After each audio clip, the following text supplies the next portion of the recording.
Hey everyone, welcome to Being Marketers Webcast. Welcome in, and hopefully you enjoyed our pre-show banter, if you enjoyed us or that. As everyone is coming in, we would love for you to share, if you have not already, share your definition of consciousness. So we're going to touch on consciousness as a topic today, and we're going to kick it around with our special, very special guests. But for you, what does consciousness mean? And I wrote a blog this week about consciousness and that it's not a buzzword. And I'm hoping that it doesn't become a buzzword.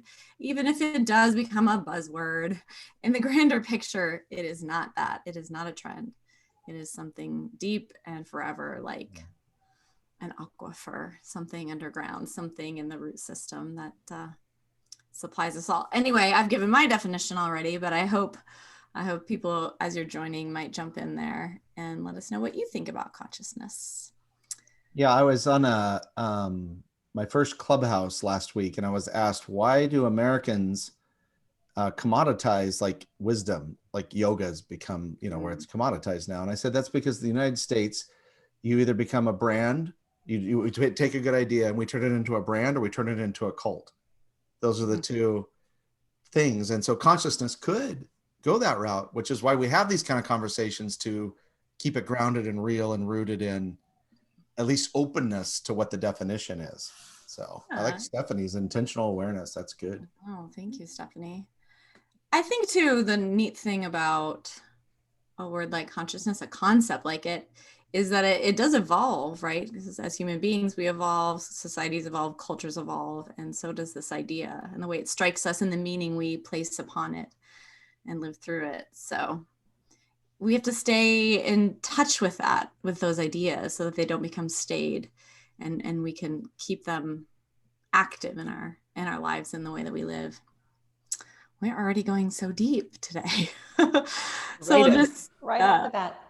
Okay, we got another consciousness definition here. The interplay between our actions, our environment, and others that should align with our inner wisdom, collective knowledge, and ideally uplifts us all to new levels of awareness. She gets a brand new stove. Yes.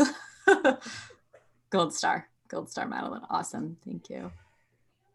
Yes, lots of love for that definition. So if you are just joining us, come on in. We are sharing definitions of consciousness as a precursor to our conversation with Tracy and Kelly, who I'll introduce in just a second.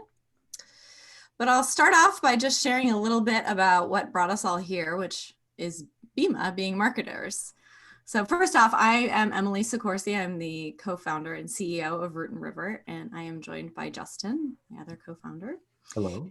And I will introduce our guests in just a second. But first, for those of you who may not know, Being Marketers is both a community and also just a series of conversations that we began having last spring, with marketing leaders. And in these conversations, we're really interested in picking our marketing leaders' brains on how they do their job, what do they think about marketing, trends, things that are happening in their world, and how they're using tools, how they're using philosophies of creativity, of teamwork, and of course of marketing and brand.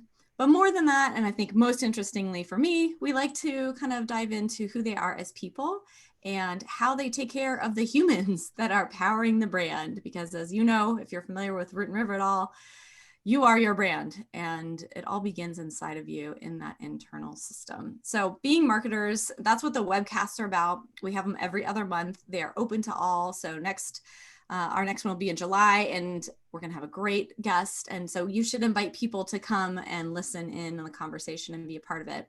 And if you're not doing that, we invite you to join our Being Marketers, or BeMa for short, because we like nicknames, our community, which is a collective of people who are inspired and seeking ways to ethically and soulfully brand and market. So in the community, we share ideas. Root and River gives some prompts. We have daily TPQs.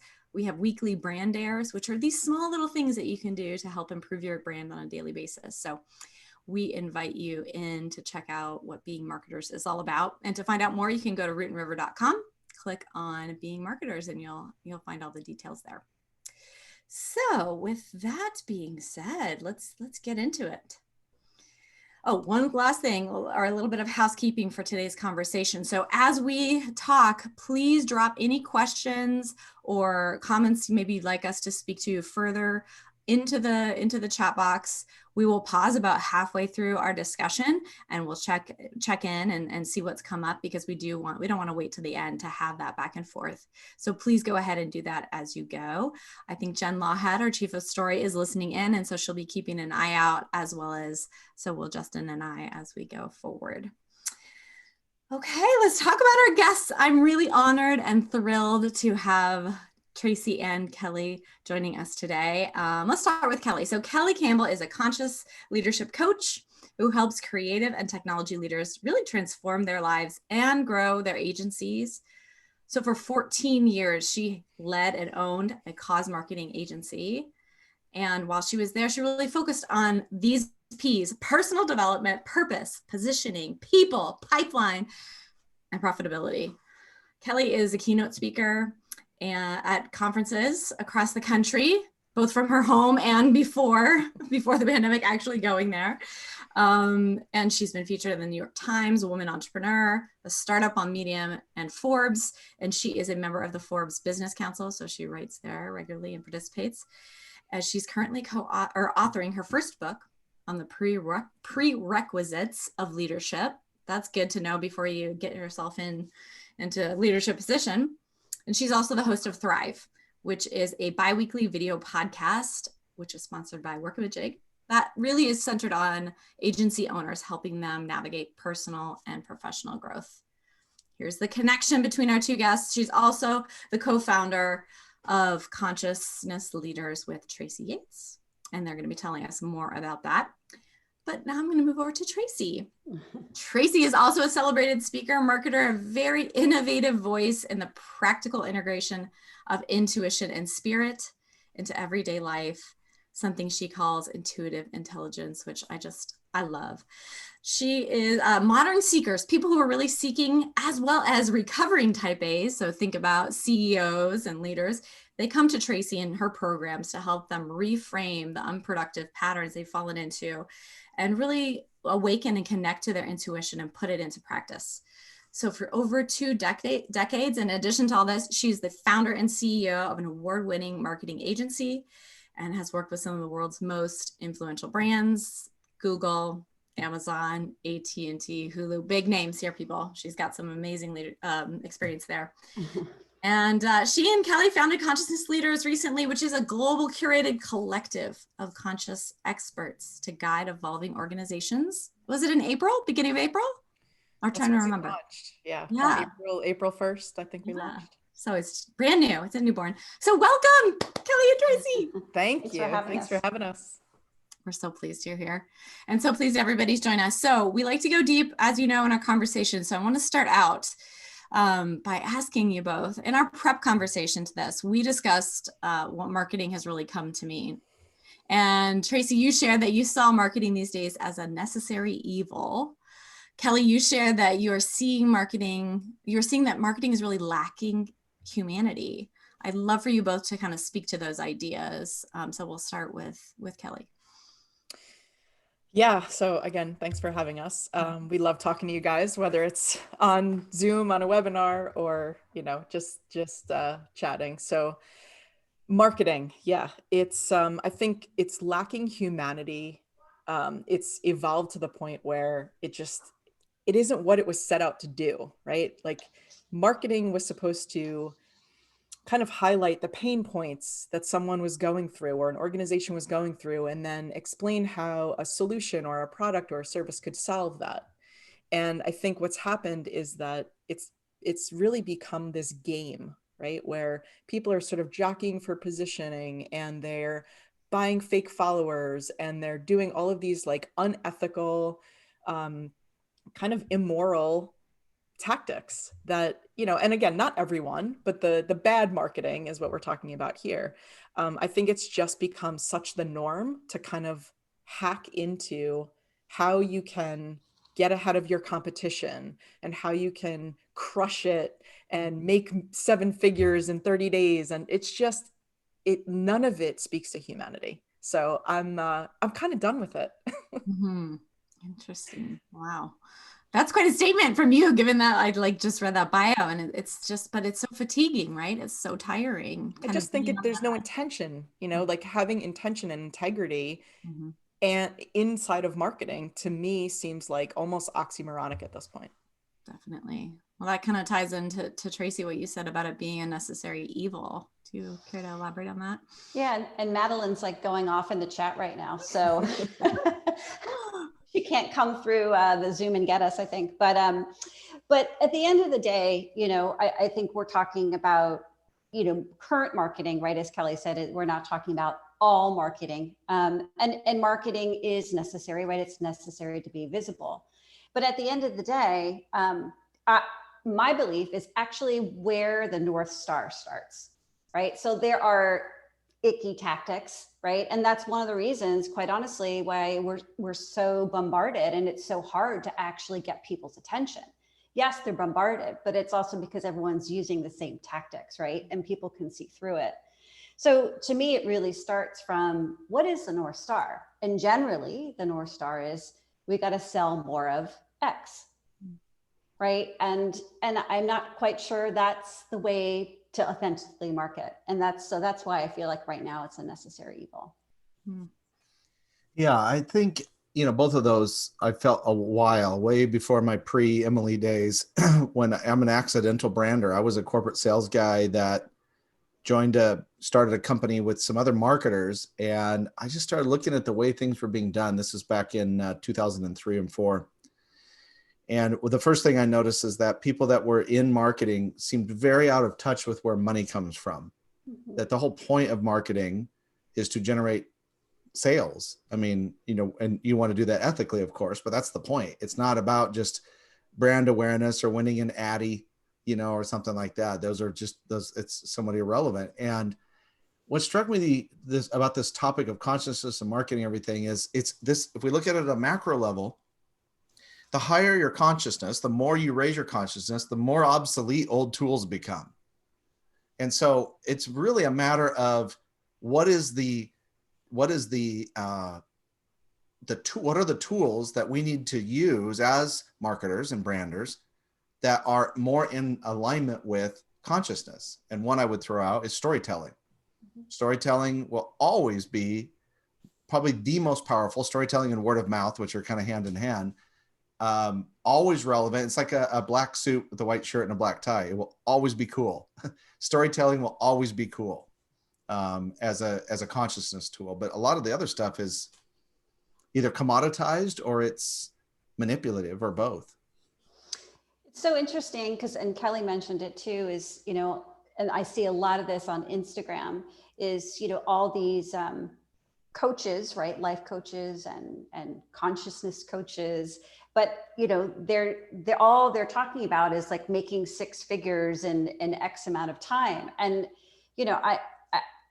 I started seeing a lot of this, right? Just more and more and more. And I was like, wait a second, you don't think people can see through this?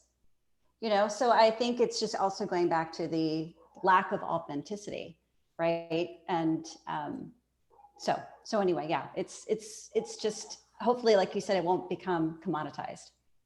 Yeah. I want to build on something that Justin said, actually, because when you talked about storytelling, right? Like what you're actually saying in that is storytelling really is authentic marketing, right? Because if you're telling the story, you're telling the story of like the founder of a brand or what life events or things that have happened to that person brought them to this moment or brought them to this idea that there was this gap in the market that they needed to fill.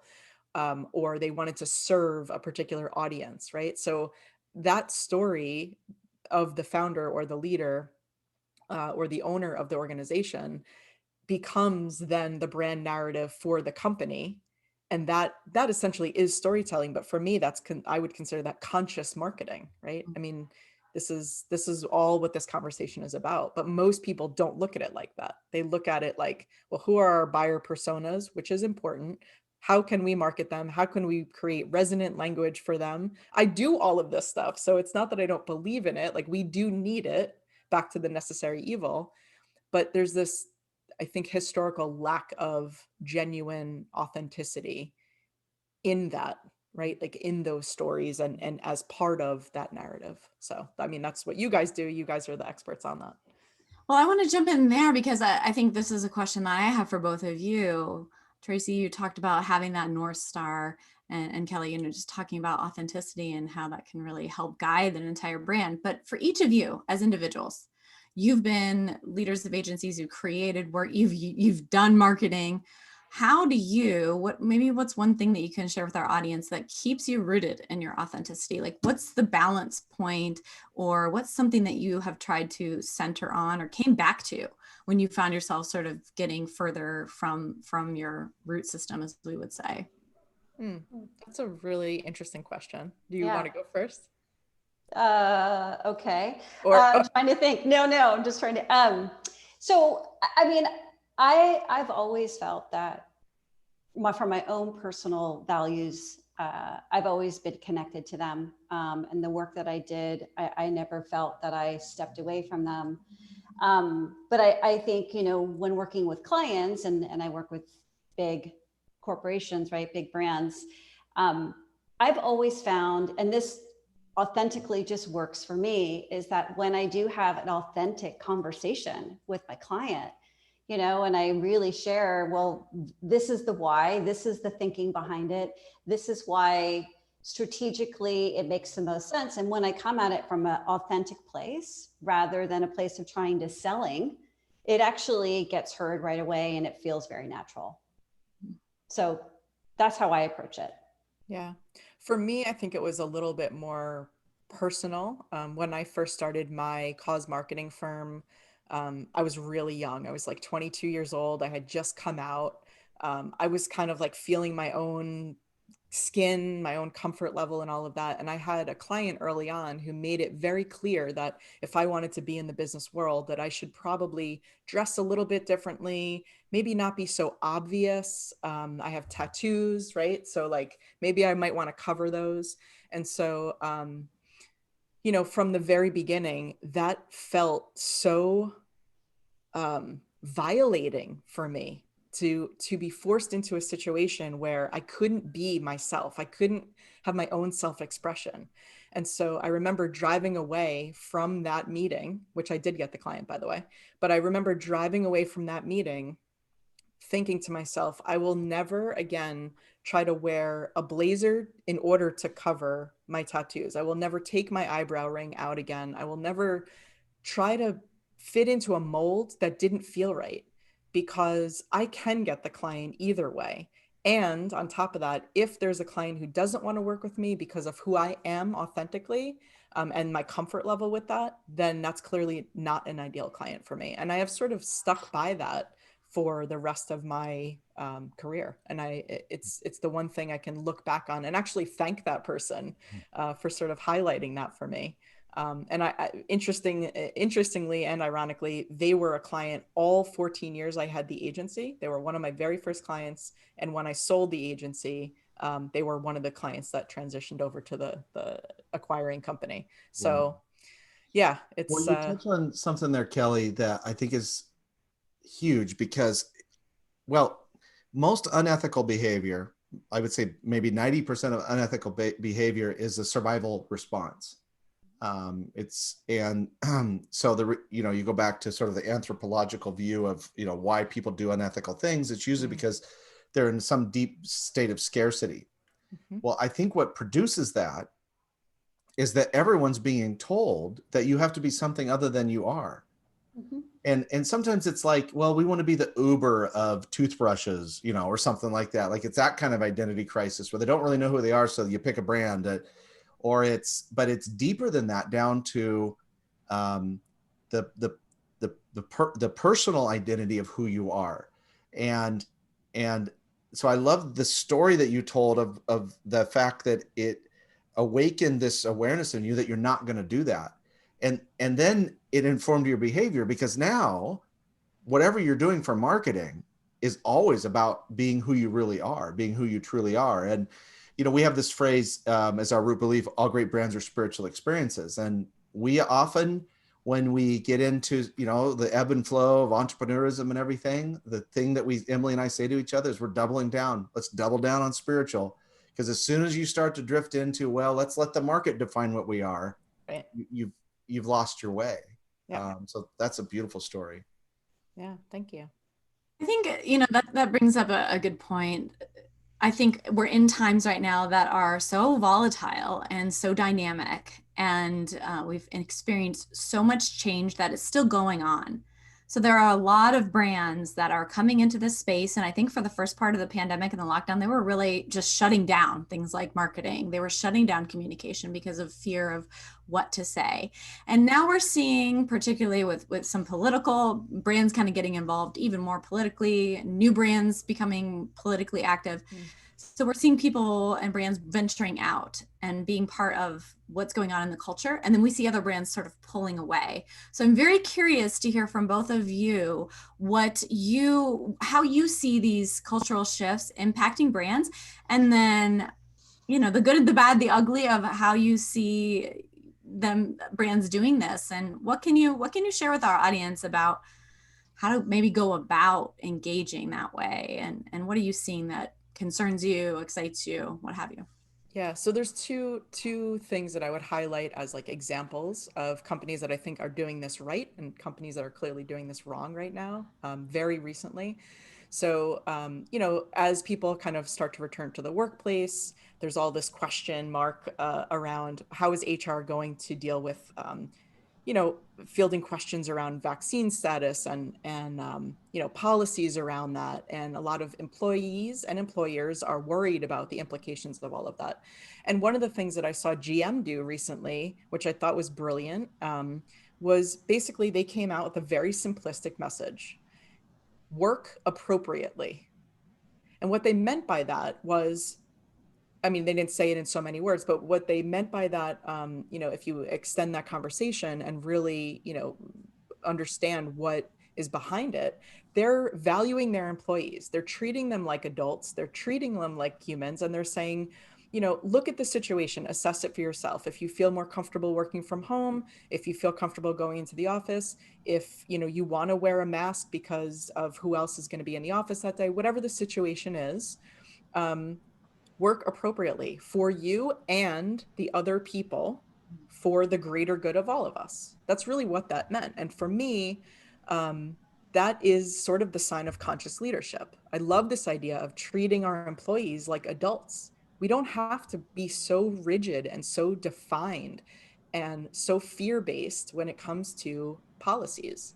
On the flip side of that, you see what happened with Basecamp recently, right? So Basecamp, the founders, who happen to be cisgender white males, they thought it was totally appropriate to say, we're bowing out of the conversation to the point where we're banning these conversations, political, social, all of that, in our workplace, on our channels. And there are lots of other things that are coming out about that, but disbanding a diversity, equity, and inclusion group that was forming internally, removing health benefits and just giving people cash instead because it's not their job to care for their employees. There's what I see that as is going directly against the grain of this shift that is just has so much momentum.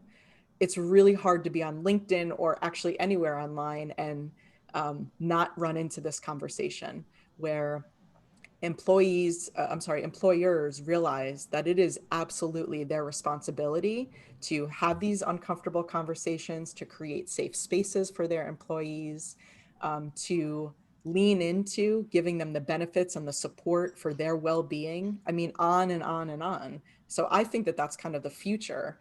And companies like Basecamp, the proof is in the pudding. The last time I checked a couple of days ago, a third of their employees had just completely given notice.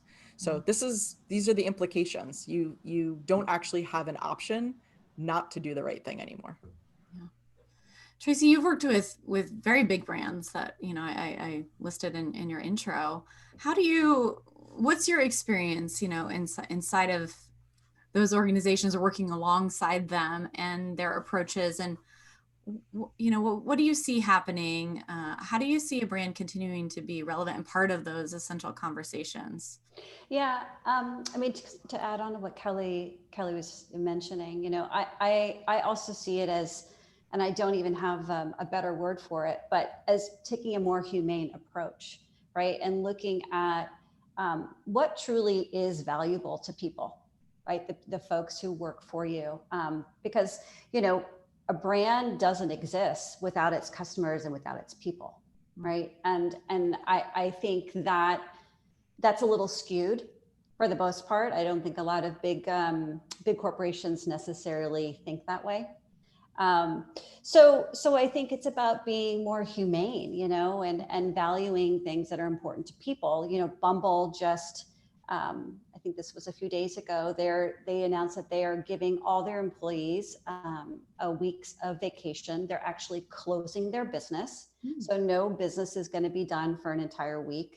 Everyone's being paid, right? And so it's also those kind of things. And I think, to Kelly's point, the more that this becomes apparent that this is actually where things are leading, this is where things are headed, actually it's going to be even more difficult for brands who don't get on board to attract talent, because those folks are going to go to other places where, the things that are important to them and valuable to them are valued. It's not just about like the free lunch anymore, and tables, your free transportation with Wi-Fi so you can keep working, so it's just becoming more and more obvious and apparent. Yeah. So a question for both of you, either of you go first, whichever, is what do you think is the temperament now towards the concept of consciousness in business?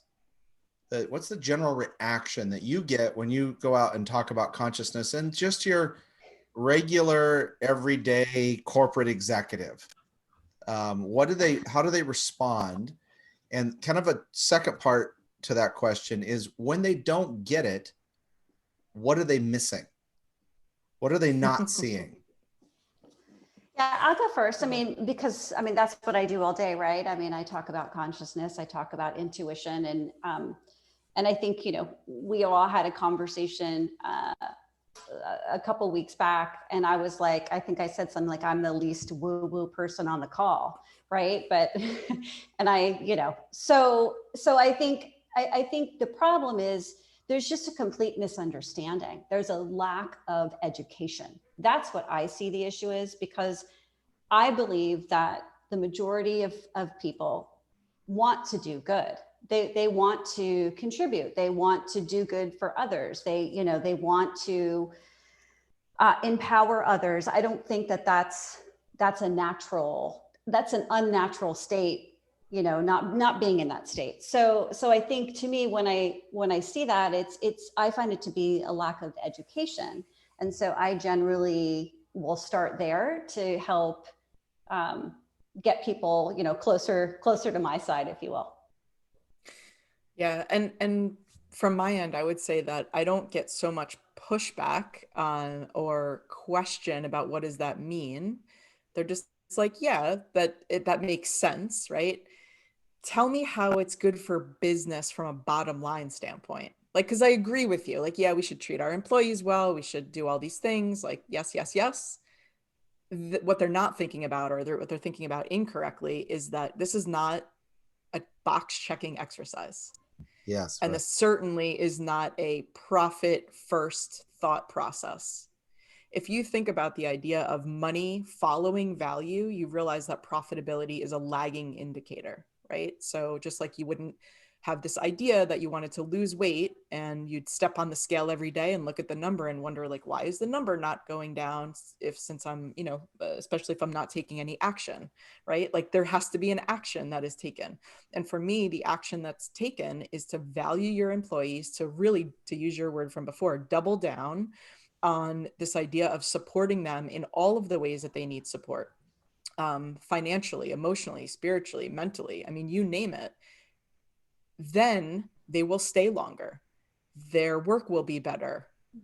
the clients will stay longer. The clients will then expand their contracts, like on and on and on. You see this whole entire value circle where if you double down on investing in your people, it naturally will follow that all of the other things lead to a healthier bottom line. And that's what is not clicking in for some reason with a lot, I won't say all, but a lot of corporate leaders. Well, it's scary, right? It's scary to completely flip it on its other side, right? Right. I mean, and it's counterintuitive, right? What do you mean I increase my expenses and my profits go up? Yes. Right. And it's to me, and this is kind of where when I have these conversations with people, entrepreneurs and corporate people, is the consciousness, you have to attach it to an existing idea they already know. This is it can't be a brand new idea where there's no file folder. And so the idea that they already know is performance and productivity. Mm-hmm. Consciousness is the new, air quote, productivity. It's flow state. It's the Stephen Kotler, Joe Dispenza stuff. It's flow state. And imagine, I had this conversation with someone the other day who's somewhat of a skeptic around consciousness in business, not anti, but skeptical. Uh-huh. As I said, can you do anything to be more productive? Americans are the most productive workers in the world. We also have the least job satisfaction of any of the developed nations. So imagine if people were had more consciousness, and consciousness was encouraged and nurtured, that the productivity and the performance level would exponentially increase, and it becomes a competitive advantage, just like you see in high performance situations like sports or special operations in the military, or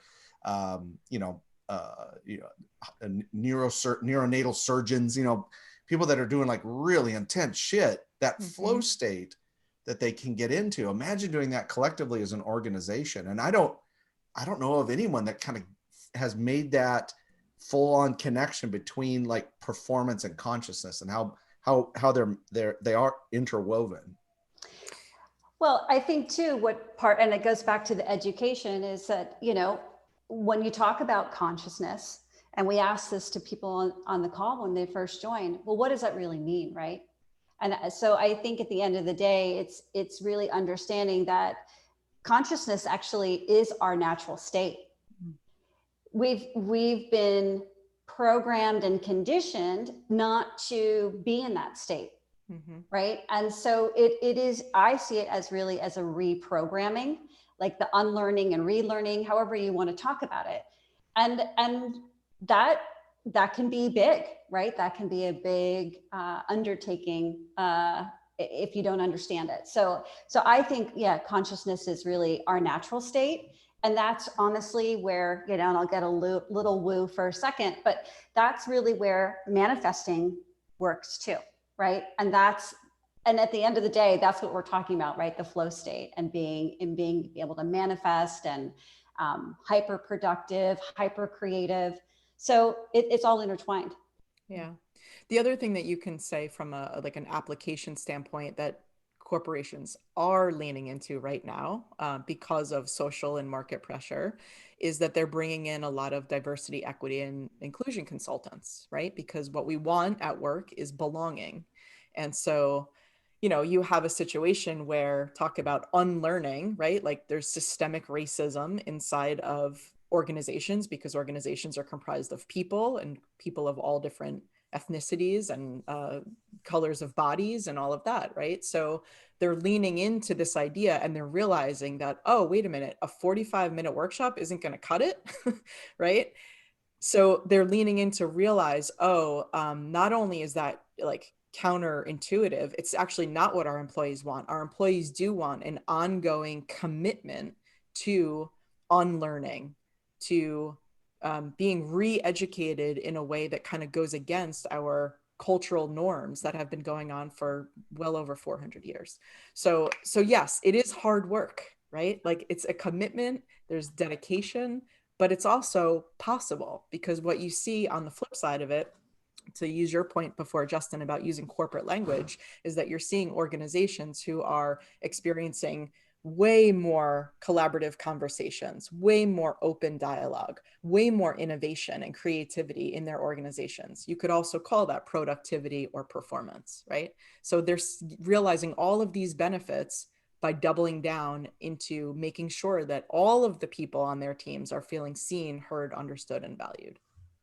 I think another element that we're all sort of weaving through, but I just love to point to, is the element of time. That these approaches take time. They are nurturing approaches, and you know, they're more of a feminine approach in that this is something that we are going to work on. We're going to dedicate ourselves to. So in America, we want results yesterday, right? We want to know that this strategy is going to pay off for tomorrow's bills that are due, and for the growth that I need to deliver to my shareholders next quarter. And that's not always possible. So it is challenging there. And I think that's where you get a lot of pushback. But even I think there's a fallacy in there too, because in a lot of cases, other tactics or approaches, strategies, they take time as well. But there's a lot more, let's say, packaging around the idea that they're going to be immediate and or really data driven, and that makes a lot of people feel justified in their resistance to something that is going to be more time, take more time. When we built you know, we built this economic engine, you know, that is the founder of Whole Foods, whose name escapes me, John Mackey, thank you. He talks about this, that, you know, we built this machine, the system that has done much good in the world. Global poverty has shrunk, and opportunity, and it's not evil capitalism only. There's a conscious capitalism version of it. And I think what is happening though is that companies are understanding that this model that was built off of time, to your point, Em, is in conflict with what consciousness is, which is energy. And if you put it in some of the like meta terms, so like Chronos versus Kairos. Chronos time is human-made time. Kairos is nature-made or God-made time. And consciousness operates way more in Kairos time than Chronos time. But you think about the systems that are already in place. This is why I said your level of your systems need to reflect your level of consciousness. Because if you're trying to use old systems like time management and be more conscious, when it's really energy management, you're just asking for some more suffering. Right. That's a really good point. I like that. I said we would stop about halfway through and just check in with the chat and check out any comments or questions. So if you do have something that came up, definitely drop it in there. In the meantime, Madeline, earlier when we were talking about the necessary evil of marketing, she pointed out that the key word there is tactics. And she is arguing that is not necessarily marketing. It's garbage is what she said. So either of you like to comment on that, or any thoughts that brings up for you? Yeah, Stephanie just said it's manipulation, right? Like that's exactly what it is. It's manipulating the minds of the people who you want to convince them or to persuade them to purchase your product. And I guess from my standpoint, it's not about manipulation or convincing or persuading anyone. If you have a message that resonates clearly with someone and immediately because it is authentic and it solves a pain point or a need or something that they have, there's not much marketing from a tactical standpoint that you have to do. Like, yes, you have to get it in front of them, but you know, from that standpoint, it's not about these kind of like stickers of like 7 figures in 30 days and you know all this language that is, like, to your point before, Emily, like super masculine, and to the point where it's like toxic from a masculine energy standpoint. We don't have to do that. There is definitely another way. You know? Yeah, I mean, I think of it as coercion. Kelly was a little bit nicer how she said it, but I just think of it as coercion. And I don't know anybody who wants to be coerced into anything. Right. So, and I think we had talked about it, a couple of days ago about marketing and actually it being more of an invitation, right? So I know we'll talk about that, but at the end of the day, people don't want that kind of messaging. They don't want to be told what to do. I think that they want to be given an invitation to explore, to engage, to have a journey, to get to know someone, and that's that's authentic. Yeah. And that flips into another comment about marketing really being an ongoing conversation with your audience. And I love that framing. It kind of goes to that prior conversation we had about invitation that we'll get into. Also, we're seeing a bunch of brand new brands being born during the pandemic, which is exciting. And that's something I'm definitely interested to see, how new players, how new entrepreneurs or founders kind of begin here. And that kind of leads into our next question. You both founded and grown very successful agencies, but let's say the slate was clear and you were going to start, I know you just started Consciousness Leaders, but you were going to start an agency today. What would you change? What would you do differently? Or what would you set out in a different way than maybe you did before? And we'll start with Tracy. Well, in my industry specifically, in marketing, it's hyper competitive, right? It is. There's RFPs where you share the whole entire creative strategy and design, and it's not just like for free. And it's out to multiple agencies. So it just how it's being, how the way it's working and the current way it's working is just, it breeds this super competitive scarcity mindset. And I just wouldn't do it anymore. I just wouldn't play in that world. I would do something different. I would be very, very specific about the brands and the brand's culture and what their mission and values are, that it aligned with what my mission and values are and the work I wanted to do. Because again, at the end of the day, when those two things come together naturally, that's when you do the best work and have the best outcome. So for sure. When you were talking, I was thinking instead of RFP, you could do an RFC, like request for client. This is who we're looking for. And you don't have to give us, everything either.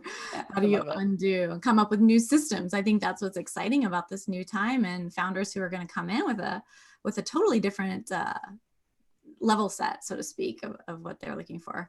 What about you, Kelly? What would you change from what you did before? How would you? So I actually get asked this question quite a lot from clients and from other people. And they always say, if you had to do it all over again and start your agency from scratch, what would you do differently? And funny enough, and you guys don't even know this, but funny enough, I always say, if I was going to start another agency, my positioning would actually be really, really close to Root and River. Mm-hmm. Because for me, it's the most resonant, right? Like, if I'm going to lean in, I'm going to lean in all the way to say the only people that I want to work with are not afraid from using the word spiritual, or they're not afraid from being really who they are, right? Like putting that right into their marketing or their web copy, their positioning statements, like all of those things. I think it takes a level of courage and a level of bravery that I would only want to work with those people. So, yeah. And I have actually, named you guys in that because you're one of the only companies, honestly, and I work with tons of agencies, you're one of the only ones who I think is really, really doubling down on that.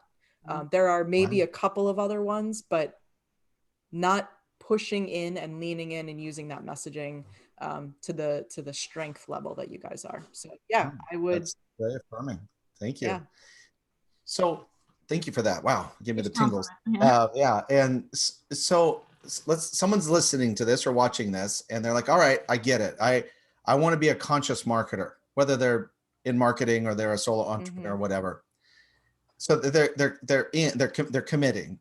What are 2 or 3 things that both of you, all of you, I'd love to hear from you too on this question, Em.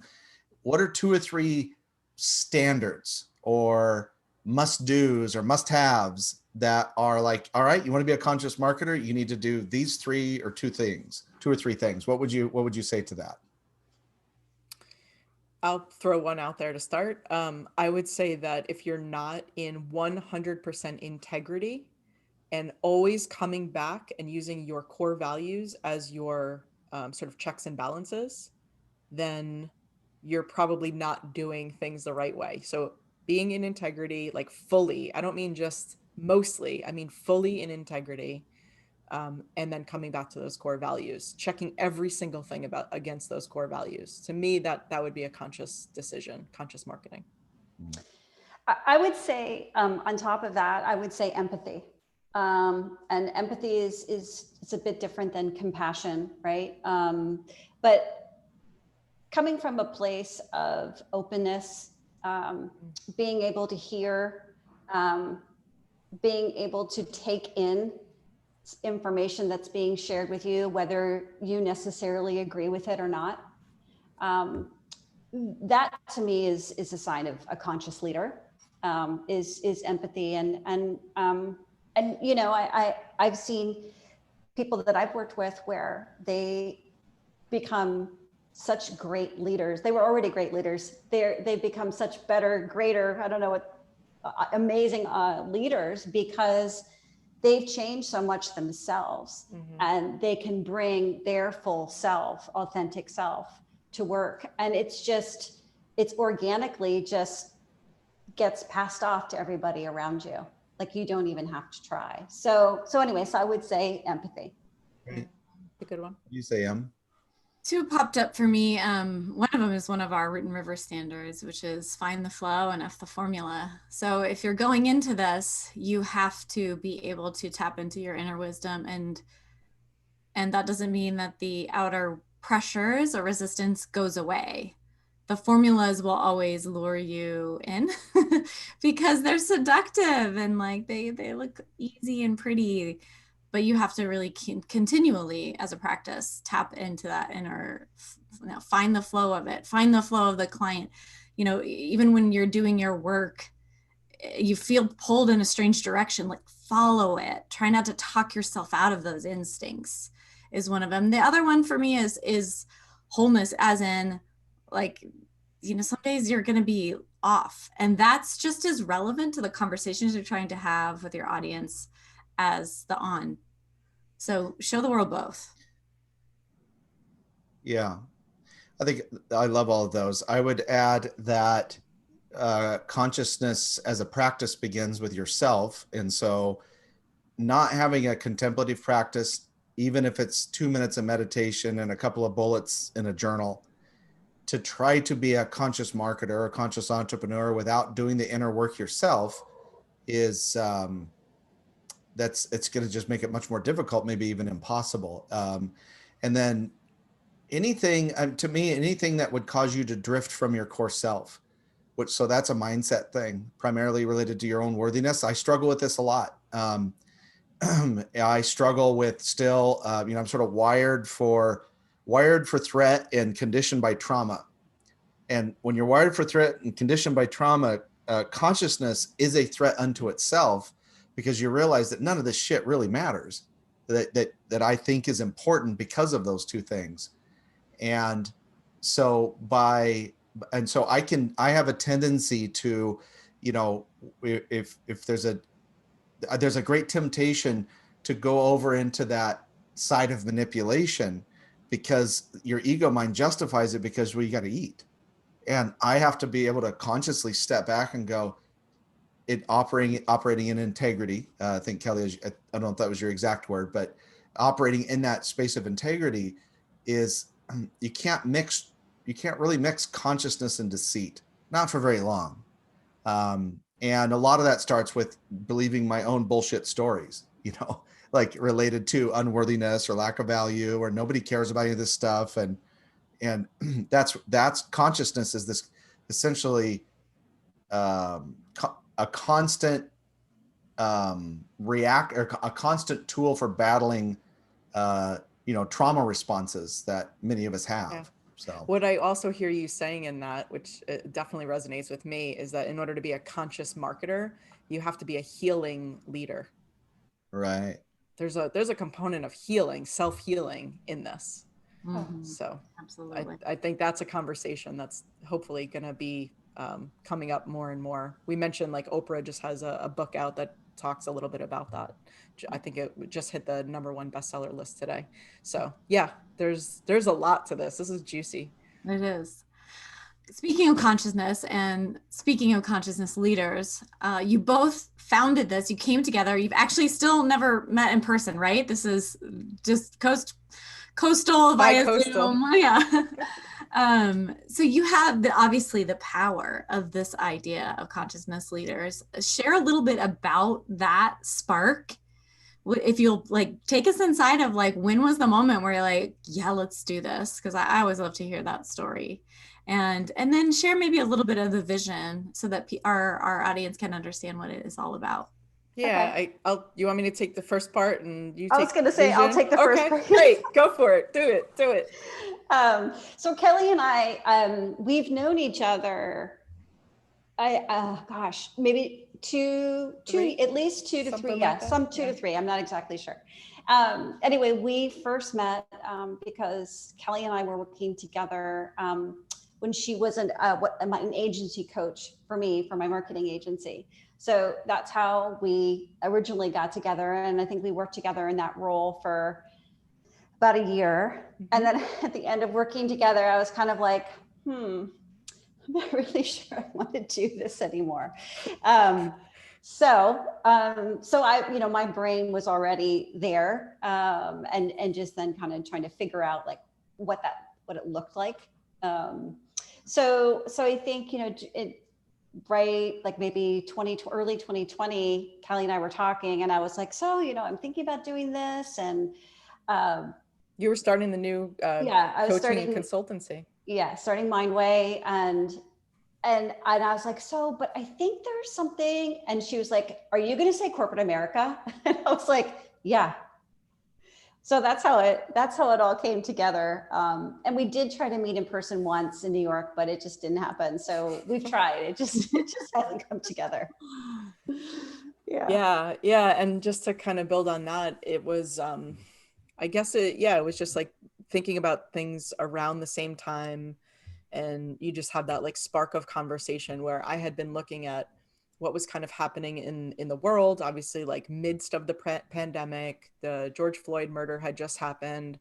I sort of already saw as a ripple effect of that, what would happen from the standpoint of that reaching corporations and them finally looking at diversity, equity, inclusion, and even sustainability and all of their lack of consciousness in their business realms needing to change, right? Like systemically. And so, this idea of creating something that was a collective of experts who had all of this different nuanced expertise around the things that we're talking about here,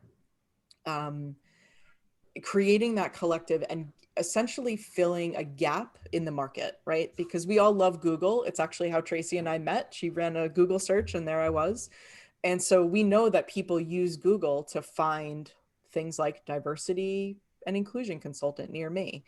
The problem is that Google doesn't vet that information, right? And it's then on the shoulders of the HR people and other people who are running those searches to figure out like, well, who do I need? Who do I trust? All of these different things. So there's lots and lots of pain points around this.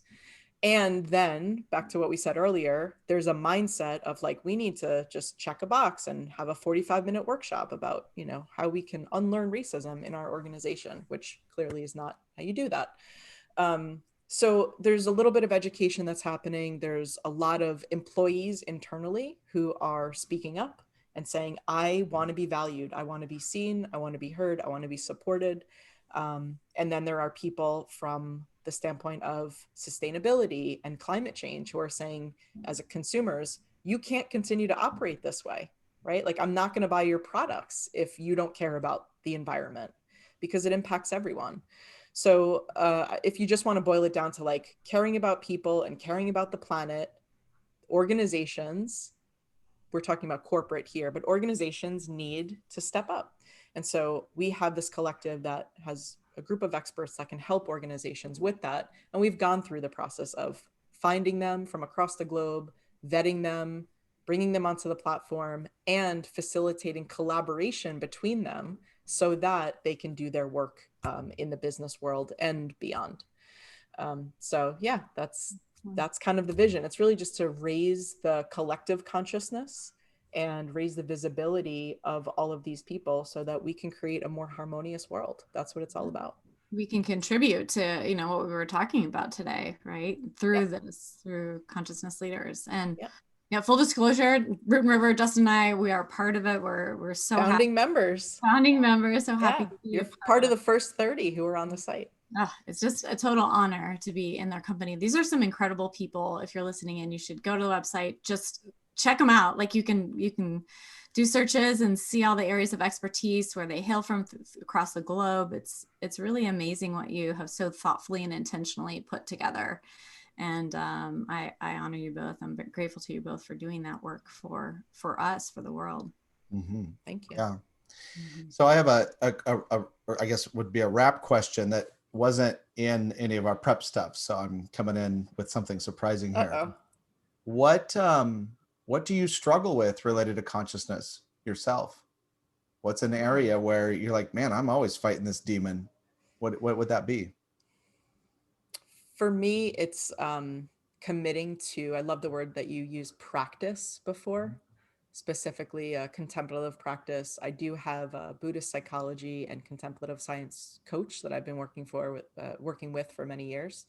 But the struggle for me, I wouldn't call it a demon. It's the struggle for me is like committing to the daily practice of that. Thank you for sharing that. Tracy? Well, I have a pretty strong practice. I mean, I work with, clients every day around this. So I'm pretty much in it all day long. But I think the challenge that I have is having patience, and it's about having patience for a large percentage of the people to kind of get on board with us, I think. And I have to check myself because I really try not to get preachy and be on my soapbox. And I focus on being open and really hearing all, meeting people where they are. But at the end of the day, I'm impatient. So that's what I struggle with. How about you, Em? I think I was just thinking that my emotions are a great strength of mine, but sometimes they get in the way of conscious practice, just the discipline of it. I just will feel something and kind of get shifted away from the practice. Whether that, for me, that's writing and meditation, and also movement for me. So yeah, I have to come back to center and become more of an observer, but I struggle with that. All three of those resonate with me. I would say that mine is threat sensitivity, which often shows up as negativity.